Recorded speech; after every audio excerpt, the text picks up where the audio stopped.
Hi, these are your cells and their organelles notes. Be filling in your notes as you watch and listen. On these notes, actually, we're going to write in notes, and then when we get to each organelle, we're going to write in about what their function is, and then scroll to the bottom and label them on a plant cell and label where they are on an animal cell. I just think it's important because your job in 7th grade is to know all structures of what we're studying and what they do and be able to identify them as well. So we're going to work on all three of those things. So we'll be scrolling backwards and forwards a little bit on these. So here we go. As a review, this past week you've been learning about the cell theory and how the scientists use the microscope to study cells and found that 3 commonalities over the years are true of cells and living things. So let's just write it in to have a review to begin our notes with. All living things are composed of cells. All cells are produced from other cells. And lastly, cells are the basic unit of structure and function in living things.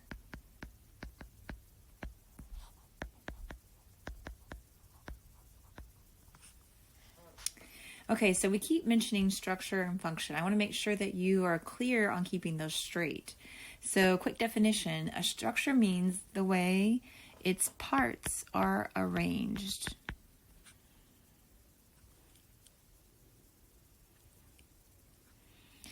The function is the process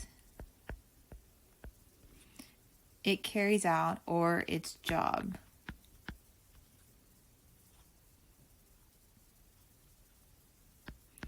On structure, we're talking about the thing or the part.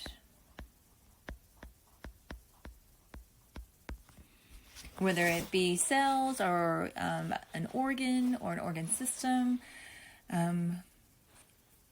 that's the structure. The function is its job that it performs.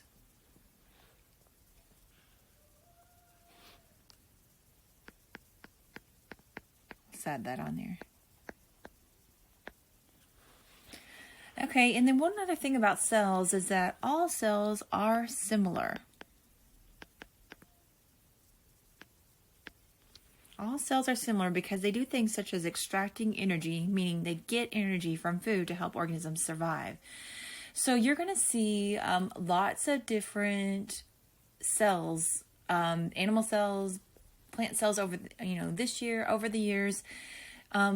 Artists draw them differently, the parts differently, and all animal cells are similar, but there is some variance.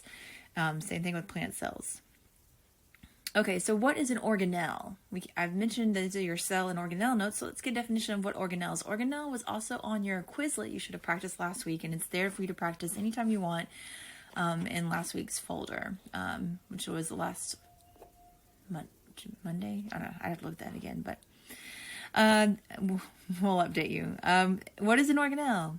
The organelle are the parts of the cell that have a specific function within the cell. So we're going to call it parts of the cell. An organelle are the parts of the cell that have a specific function of the cell. Or if I ever said, what are the parts of the cell called? Well, they're called organelles. You might want to highlight that. Okay. So these are the basic organelles you're responsible for knowing in 7th grade. There are more, and there'll be more things on the diagrams we don't label, but as you go into biology in 9th grade, you'll learn more of them. And depending on if you go into a science field you'll and also in college, just because of the science you have to do, you'll learn more and more organelles. But these are the basic ones that we will know: their structure, what they do, and where they're located. All right, let's start with the brain of the cell, and this one is called the nucleus. The nucleus's job is to direct most of all the activities of the cell. If you want to write that, you can. I'm going to put the brain of the cell. Because it's in charge of telling all the other organelles what to do. So it directs most of all activities in the cell. It contains the genetic material, which determines the traits of the organism. We will, that right there will be very important coming up at the end of this 9 weeks with our genetics unit. And so with the nucleus, your job is to know that it directs most all activities of the cell, but that it contains this right here, the genetic material. When I mention genetic material, let's write an example of what genetic material is. Write these down. DNA. Most of you have heard of DNA, so that is a type of genetic material. DNA, chromosomes, genes, Genes. Those are types of genetic material we're going to find in the nucleus. I just want you to become familiar with those terms. All right, let's go down, scroll down, let's label our nucleus in both of these. The nucleus is usually big, round part of the center, typically. So this is the nucleus on a plant cell. We're going to label it on both of them. Nucleus. Okay. Number 2 organelle is cytoplasm. Cytoplasm. Oh yeah, fair warning. Be prepared for strange, weird, long names for these organelles. They're microscopic, but they have the biggest names, so be ready for that. Cytoplasm. Cytoplasm is the liquid part in which the other organelles float in. So it contains, we can also say, contains all the organelles.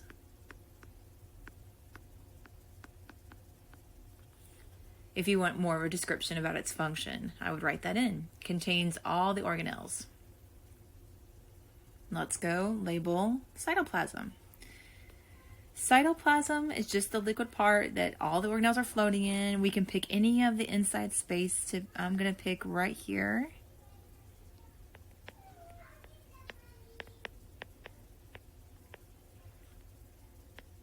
Okay. Just any of the blank spots on both of them. I feel like I need to redo that. It's not very good. Okay. Oops.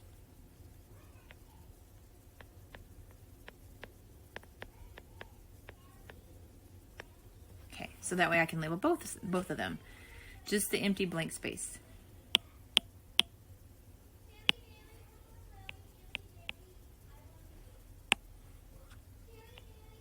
Okay. All right, I feel good with that now. Let's go to number 3. Number 3, this one is called vacuole. Vacuole, vacuole. A vacuole, what it does, it's a storage place, okay? So it does different things for a plant and animal cell. So we're going to write this one first. It's for animal cells. It's going to store food, water, waste, and other materials in animal cells. Okay, that's for animal cells. But in plant cells, the vacuole helps to maintain something called turgor pressure in the plant. Let's talk about what turgor pressure is. I know some of you are still writing, so I'll wait.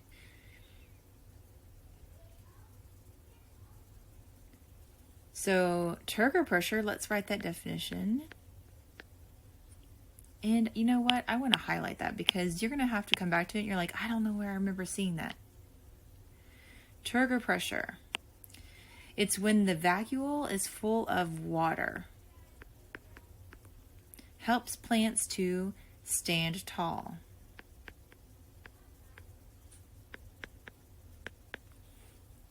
I'm going to put /rigid. You might see that word. Turgor pressure, when the vacuole is full of water, helps plants to stand tall /rigid.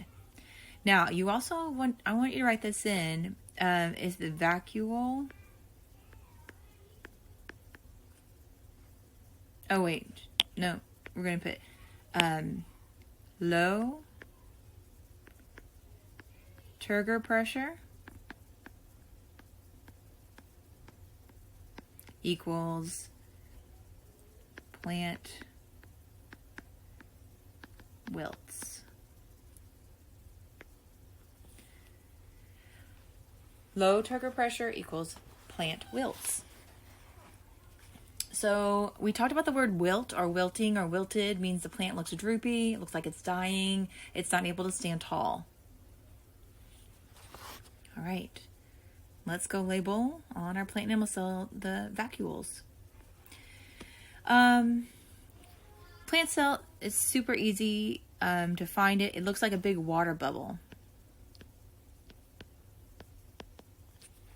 That's the vacuole on a plant cell. Animal cell,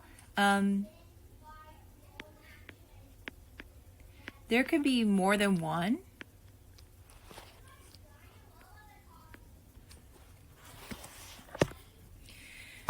Definitely could be more than one because it's storing food, water, waste, not just water. So, you know, there's limitations with the models we use. This one I would have preferred if there was more than one to make it more realistic. So if you want to draw another blue, let's see, do we have a light blue? Yeah, we'll do that. Another blue vacuoles, just to make it a little more realistic. Okay. Those are the vacuoles. They're storage places for the cell. Next, we have cell membrane.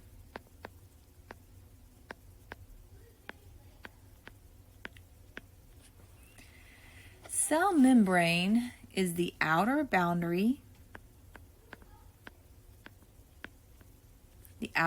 of the cell. It controls what items can enter or leave the cell.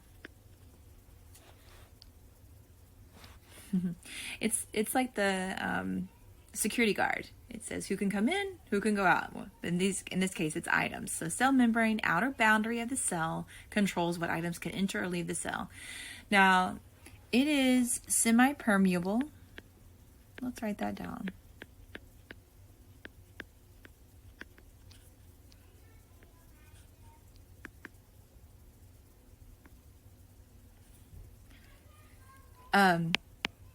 Semi-permeable, so it's going to be able to have little tiny microscopic holes in it to let things in and out. Teeny tiny holes.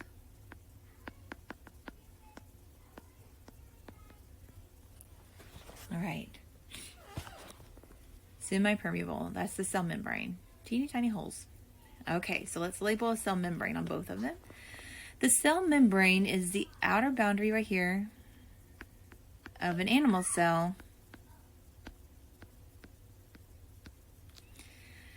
A plant cell, I know you'd think it's this green right here that on the outer boundary, but plant cells have something a little different outside of the cell membrane. So it's actually going to be that thin line you see from the light green to the darker green. So right here, that's the cell membrane.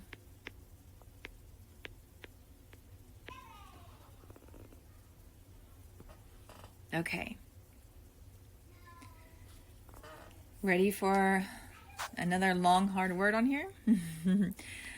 Next one, number 5. After cell membrane is mitochondria. mitochondria.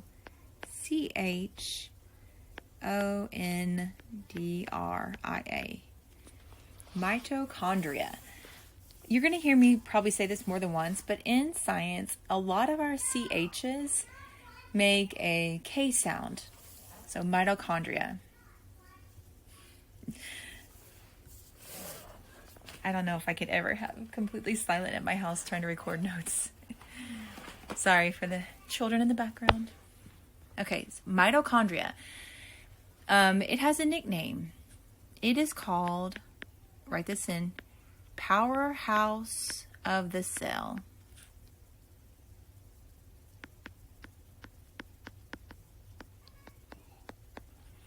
Powerhouse of the cell. The reason it's given that nickname is because it is a power producer for the cell.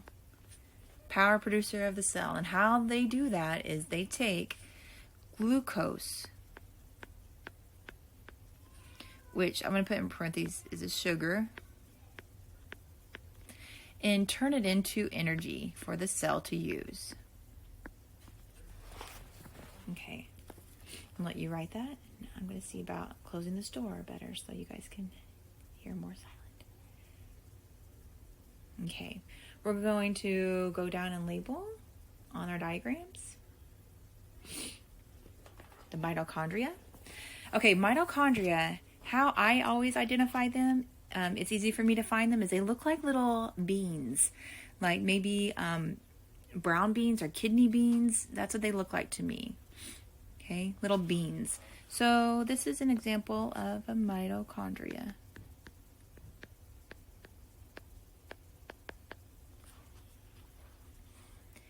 And let's see, where can I write mitochondria on here?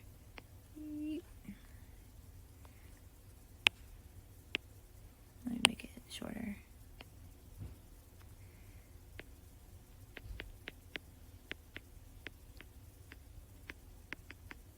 Okay. Okay, let you label that. Then we're going to go up, and something that's going to be on the next two is that they're only going to be found in plant cells. The next one is called chloroplast.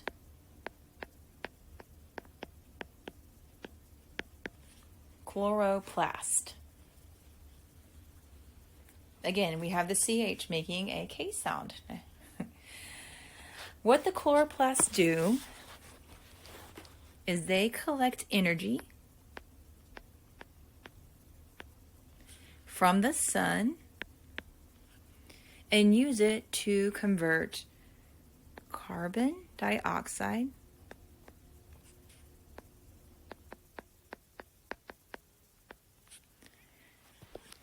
collect energy from the sun and use it to convert carbon dioxide and water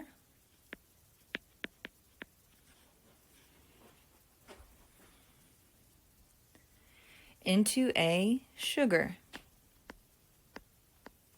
I'm going to put / glucose because that is the final product of the energy that's made in plants.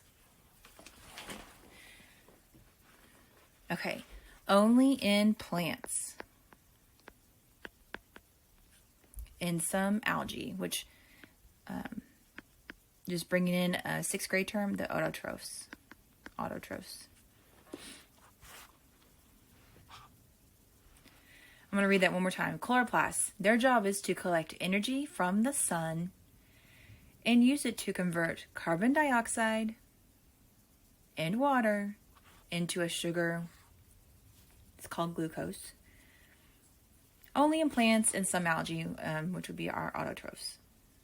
Okay, let's label chloroplasts. Only on a plant cell. How you'll know they're chloroplasts is that they are going to be green, usually oval structures. So this is a chloroplast.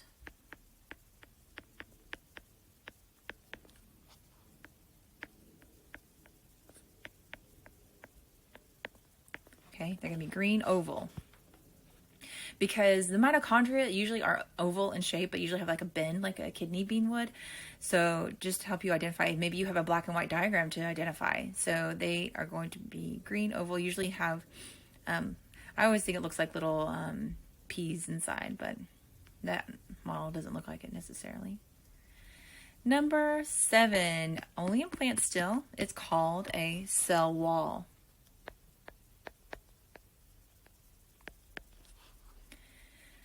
The cell wall gives the cell membrane added support think about it with plants is that they're outside, they're having to deal with all the elements, people walking on them, animals grazing on them, animals walking on them, trying to be pulled out of the ground. So they need added support. They don't have a skeletal muscular system like most animals do, or a lot of animals do. The cell wall gives plants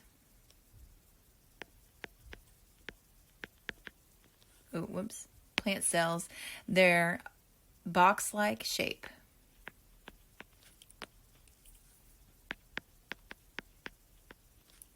Okay. So you're going to notice with plant animal cells that animal cells are going to be more rounded or blob shaped like because they don't have something rigid like that. They just have a cell membrane for their outer boundary. So more blob looking, more circular. Plant cells will definitely be boxier. They'll look stronger because they have this cell wall. Let's label a cell wall in the plant cell. So the cell wall is going to be the outer green part. Cell wall. And I'm going to change to green because I want you to put that on yours about those last two we just did. I'm going to make a little bracket here. I'm going to write only in plant cells. Only in plant cells on those two, the chloroplast and the cell wall. Everything else, they all have. Okay, moving on. Next, we have... Oh, okay. Are you ready for this one? This will be the longest one we have. Endoplasmic reticulum. You might want to try practicing saying that first. Endoplasmic reticulum. So I'll spell it for you, but I'm going to tell you right now before you get all crazy about how are we ever going to remember that name. It usually goes by its nickname, ER. But I do want you to know its full name. So let's write. It's ENDOPLASMIC,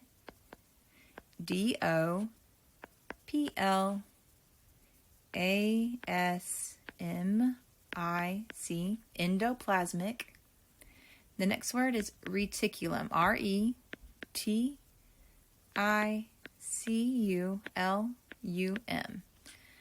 But like I said, we will call it ER. Thank goodness. ER's job is to transport materials to other location. Transport materials to other locations. So it takes things where they need to go, like Uber. Let's label the ER. So the ER is going to be located around the nucleus. Do you see all those tunnels around the nucleus? That is ER. Okay, so let's label the tunnels ER. When you get more into biology, you will learn that there is smooth and there is rough ER. You can see that on your diagrams. You see that it looks kind of bumpy. That's that rough ER, and the smooth rough ER has no bumps. Okay, so just an FYI. We'll just know it as ER, though. Transports materials to their locations. Moving on. Next organelle are called lysosomes. Lysosomes. By all means, practice saying these out loud after I say them to help you get it into your brain a little better. It takes some practice with these organelles. Lysosomes. Okay, so the lysosomes cells garbage disposal systems.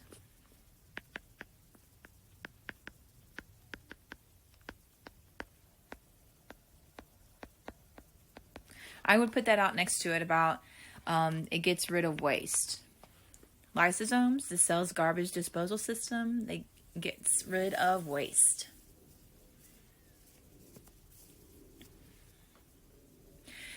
Animal cells will have several of these. Plant cells don't have sometimes any. Some plant cells do have a few, but their other parts usually take care of their waste that they create, because their waste is different than heterotrophs. So let's label them on an animal cell first. The lysosomes are, let's say they're going to be these right here.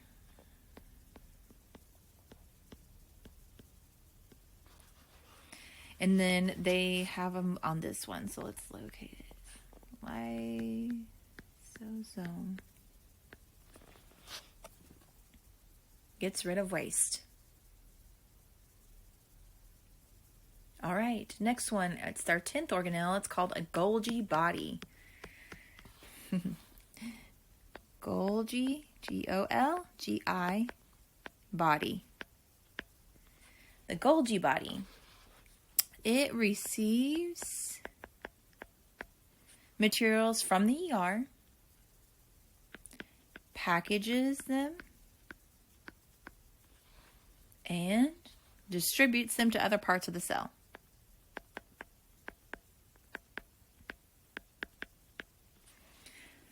Golgi body receives materials from the ER, packages them, and distributes them to other parts of the cell.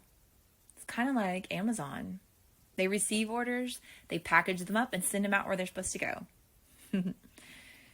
Golgi body. Okay, so Golgi body, let's go to the animal cell. Golgi body is this right here.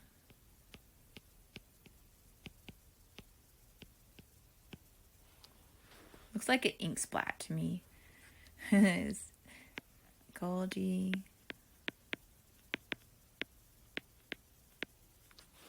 body. Next, number 11 organelle, ribosomes. Ribosomes.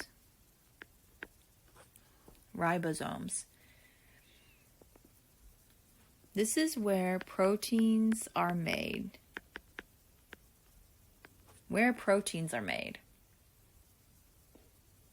Okay, so let's label the ribosomes. Ribosomes look like tiny dots.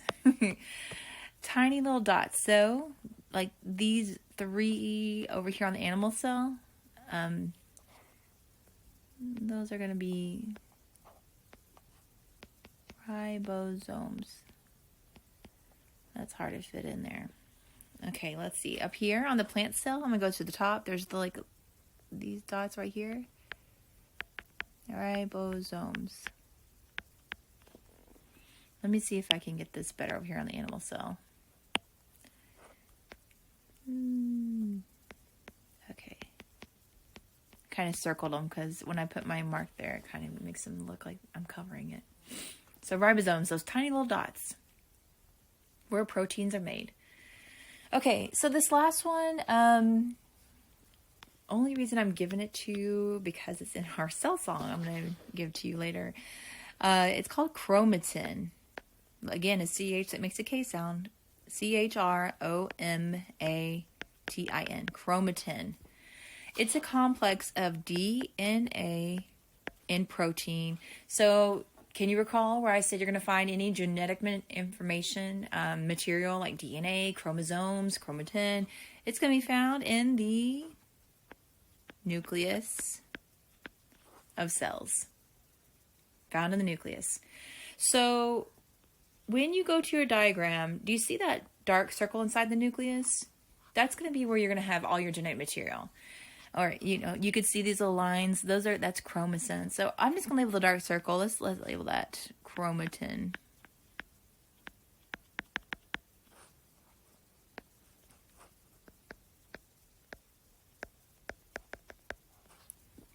Which is, part of your genetic material. Chromatin. Found inside the nucleus.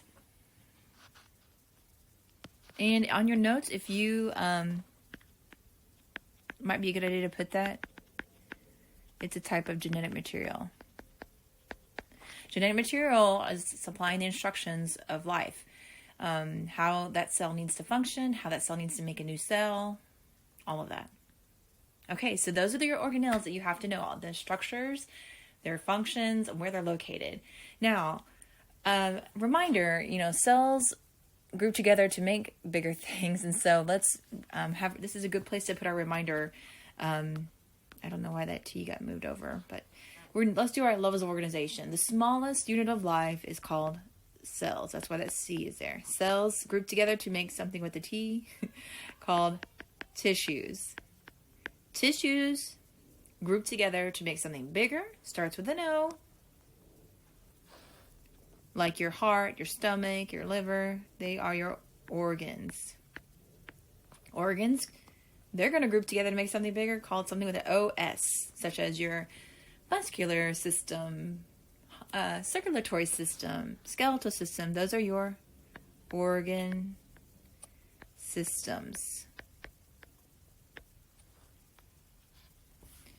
Organ systems group together to make something bigger called an organism. All right, those are your levels of organization that we practiced last week too. This is a reminder. I put a place on here for if you have questions, because these notes, you guys, you're going to have to be studying them, hearing this video over again. If that helps you, reading through your notes again, practicing flashcards to get structure function down, and also your diagram practicing. If you want to erase all of these on your diagram and practice them again, labeling them, do it. You'll have another practice of labeling as well, but I'm just letting you know that this would be a good idea where you can erase and go back in and write them in if you need to. You know, take a screenshot of this, but then make your own blank copy. And it's always good to write a summary. It's optional, but it's good practice for your studying. Summary, 3 to 5 sentences over these notes to help you to recall what the information's about. All of these things I'm telling you is to get into your long-term memory, to use it and apply it later. I'm just trying to help you guys. Put these in your ISN, keep them there, study them, and let us know what questions you have. Thank you all. Bye.